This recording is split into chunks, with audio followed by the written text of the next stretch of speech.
তীব্র গরমে হাঁসফাঁস অবস্থা, তার মধ্যে এলাকায় দীর্ঘ 6 মাস ধরে লোডশেডিংয়ের সমস্যা।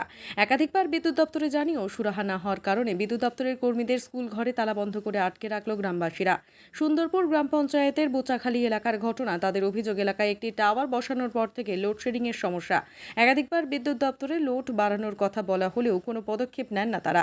শুধু তাই নয়, লিখিতভাবেও একাধিকবার জানানো হয়েছে তাদের দাবি, যতক্ষণ না এই সমস্যার সমাধান হবে ততক্ষণ পর্যন্ত বিদ্যুৎ দপ্তরের কর্মীদের আটকে রাখা হবে।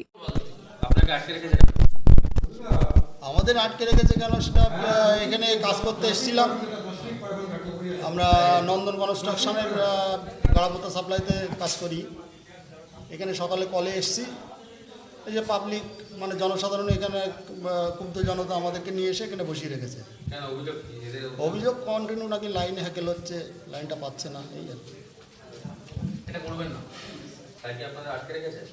হ্যাঁ, ঊর্ধ্বতন কর্তৃপক্ষকে জানিয়েছি, ওনারা বললেন যে যথাযথ ব্যবস্থা নেবেন।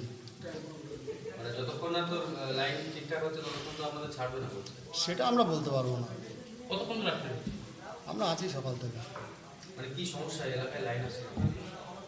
লাইন আসছে না এখন। দেখুন, গরমের সময় লোড বেড়ে গেছে, উপযুক্ত চাহিদা অনুযায়ী পাওয়ার সাপ্লাইটা ঠিক হচ্ছে না, মানুষের চাহিদা উত্তরোত্তর বাড়ছে, তার কারণে লাইনটা ফল্ট হচ্ছে।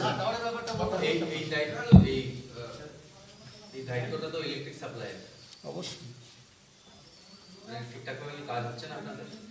কাজ তো অবশ্যই হচ্ছে, গরমটা তো আর কাউকে জানিয়ে আসছে না, গরমটা তো উত্তরোত্তর বৃদ্ধি পাচ্ছে না। আমার নাম রাজু। দেখুন, আমরা অনেক অধৈর্যর পরে আমরা এই পরিষেবাটা দীর্ঘদিন থেকে পাই না। আমরা এদের আটকে রেখেছি, এই মানে ওদের দুর্ব্যবহারের জন্যে আমরা আটকে রেখেছি, আমরা পরিষেবা পাই না। আর কল করা হলো, লাগিয়ে দিয়ে চলে গেলো, পরবর্তীতে আবার ফিউজ বলতে হয়। আমরা যা ব্যবসা বাণিজ্য করি, যারা ব্যবসায়ী আছে তারা আর যারা আছে, খুব কষ্ট পাচ্ছি আমরা, ভীষণভাবে কষ্ট। কারেন্ট তো থাকেই না, কারেন্ট থাকবে কি? আমার একটা প্রতিষ্ঠান আছে, ফিউজ বেঁধে দেখলো 2 বস্তা, তার মধ্যে আবার কর্মচারী ফিউজ বাঁধতে আসে। তারপরে গ্রামের পরিষেবা তো ভীষণ খারাপ। লোডটা দিল কেন? এই যে টাওয়ারটা হয়েছে, ও লোডটা দিল কেন? সিলিন্ডার আসুক, লোড মেপে তো দিতে হবে। আমি গাড়ি চলি, আমার গাড়ি চাকায় হাওয়া আছে কিনা দেখতে হবে না? লোড দিয়েছে কেন? লোড দিয়ে ওভারলোড দিয়ে আজকে আমাদের খুব দুর্যোগ, ছেলে মেয়ে কষ্ট, কেউ হসপিটালে ভর্তি, কেউ এখানে ওখানে।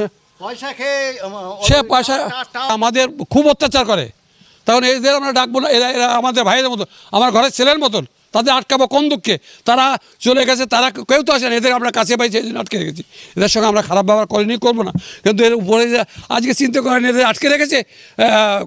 কী নাম, ও অভিজিৎ, সে চার্জম্যান, সে তো আসতে পারতো, যে আমরা বাঘ না, ভাল্লুক না, মানুষ না, আমরা তো মানুষ। আজকে আমরা অধৈর্যের পরে দীর্ঘদিন, আজকে নয় দীর্ঘদিনের, যেন আমরা গাঠির পয়সা দিয়ে লাইন তুলে দিই। কতক্ষণ আটকে রাখবেন? আমাদের যত সময় আসুক, এক্সচেঞ্জের আছে, আসুক, কেন আসবে না? দাঁড়িয়ে তার লোককে আটকে রেখেছি, আছে, আসুক। হ্যাঁ, আমার নাম কনকরঞ্জন মজুমদার।